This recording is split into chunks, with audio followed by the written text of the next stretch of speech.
Bonjour à toutes et à tous. Je profite de ce dernier jour de campagne officielle, de premier tour, pour m'adresser à vous afin de rétablir quelques vérités puisque manifestement l'exercice de la politique consiste pour nos adversaires à mentir ou à bluffer.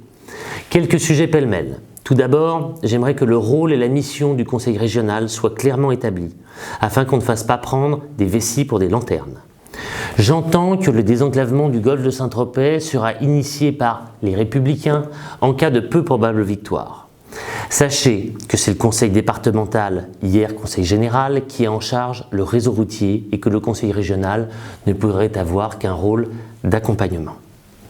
Il me semble que le département est aujourd'hui dirigé par les Républicains et que l'augmentation de sa fiscalité de 19,5% cette année justifierait que ce soit cette collectivité qui prenne en charge ce dossier, qui est de toute façon de sa compétence, à moins que la liste qui se présente aujourd'hui pour cette élection régionale considère que les élus départementaux n'aient pas de légitimité. Ce serait un comble.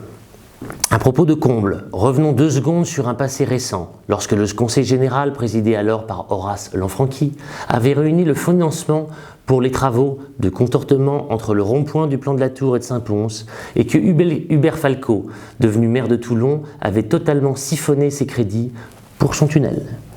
Expliquez-moi pourquoi nous devrions croire à ces nouvelles promesses qui finissent fort à ressembler au monstre du Loch Ness. À croire qu'il s'évertue à ne pas tenir cette promesse pour mieux la ressortir à chaque élection. Ça fait 50 ans que ça dure.